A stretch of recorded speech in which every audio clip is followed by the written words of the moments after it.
Aloha friends, welcome back to a Simply Simple Life. Today I will be sharing a Filipino dessert with you guys called Puto Flan. It's actually two separate desserts that I'm going to go ahead and combine. Over here in Seattle, there is a local company that sells Puto Flan. So I wanted to go ahead and replicate that recipe and share it with you guys because shelter in place, we're not able to go ahead and place an order through them. They are about maybe 45 minutes away. And I am craving Filipino dessert. So it's super easy because it's just two easy desserts put together. Okay, first of all, we're going to go ahead and make the flan. The flan is just going to consist of 4 eggs plus another 2. So what you're going to do with the first 4 eggs is separate it. You're going to separate the egg whites, put that aside, and then place the 4 egg yolks into a bowl along with the 2 additional eggs. And then 1 can of condensed milk. You're going to mix that thoroughly, strain it, and then we're going to start steaming that first. And then the puto part of it is going to be 2 cups flour with 3/4 cup sugar, 1 can of evaporated milk, 3 teaspoons of baking powder, and then about a teaspoon of salt. And then you're just going to mix this together. After steaming the flan for a little bit, we're going to go ahead and add this in there and steam it. Now with this part of the recipe, you can leave it as is and it's perfectly fine. But if you want a different color to it, you can put food coloring, separate it into different batches, put the food coloring that you want. You can also add ube flavoring, pandan flavoring onto the separation of the mixture, or else just like I said, regular food coloring, and there's this purple food coloring. Or leave it as is. So first of all, let's go ahead and make the flan. I have my steamer already placed with a dish towel on the top because it just prevents the steam water from dripping down onto whatever you're steaming. So I just have this with a little bit of a clip, and then I have just 1 layer because it's a pretty big steamer. I'm gonna go ahead and put it on medium heat and then let that boil. Alright, like I said, separate out the 4 egg whites. I have that to the side. I'm going to use that for the puto mixture. Now I have my eggs in here, the 2 regular eggs and the 4 egg yolks. I did forget to mention that you can also add just a little bit of lemon juice. I don't have fresh lemon juice right now, but just about a teaspoon will allow the flavoring of the flan not to have that too much of that egg flavor. You don't have to, it's just optional, but every time I make my flan, I always add just a little bit of lemon juice. I'm going to go ahead and add my condensed milk, mix that thoroughly, and strain.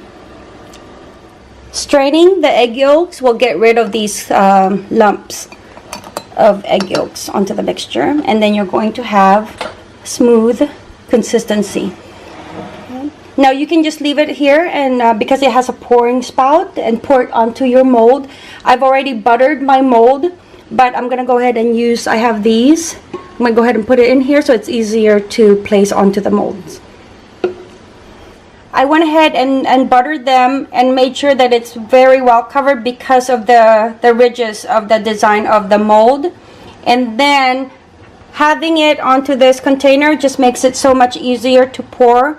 About a quarter half full. Okay. Doesn't have to be perfect.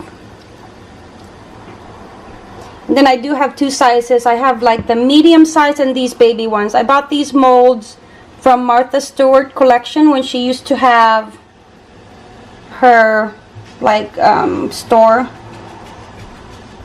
years and years ago. Okay, I'm going to go ahead and place this onto my steamer and steam it for about 5 to 7 minutes. Okay. Alright, they're inside the steamer. Cover.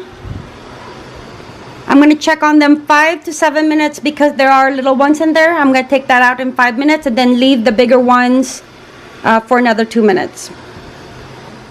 More left onto that flan, so I have more molds while this one is just resting. Let this rest for a little bit before you put in the puto mixture on top.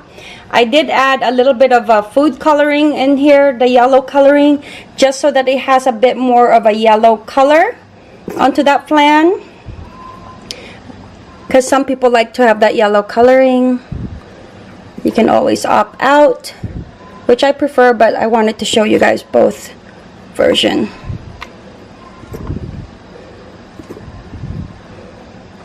I'm trying to use up all mine, but there's really a lot in there. Okay, I'm gonna go ahead and steam this as well. Alright, I have all my dry ingredients in here, the flour, the salt, and then the baking powder. I'm gonna sift it, and then I'm gonna mix in the evaporated milk. Alright, I went ahead and mixed the flour, the baking powder, and the salt in here, and then I did whip the 4 egg whites along with the sugar until soft peak, and then I'm gonna mix it together. So this is the time when you can leave it as is for the batter. This is the plain batter. This is a strawberry, or I'm gonna call it strawberry, but it's a pink food coloring. And then this is purple food coloring, or you can use the ube. If you don't have this, then just a regular purple coloring will do. But I just wanted to have a variety of different colors for the puto. Alright, I went ahead and added the different varieties of batter, puto, onto the mold that had the flan. And then fill it up 3/4 full, and then steam for another maybe 8 to 10 minutes. Try not to overcrowd the mold when you're steaming them. That's so pretty. Alright, it's looking absolutely gorgeous. I can just squeal from the cuteness. These are cute when you add different food coloring to them. And then look at this one. Not pretty? I have a couple more batches, but I'm gonna go ahead and start placing them onto this beautiful serving plate. Alright friends, look at that. They're so pretty. Okay, I hope you guys enjoyed this recipe. As always, thank you for visiting A Simply Simple Life. Mahalo!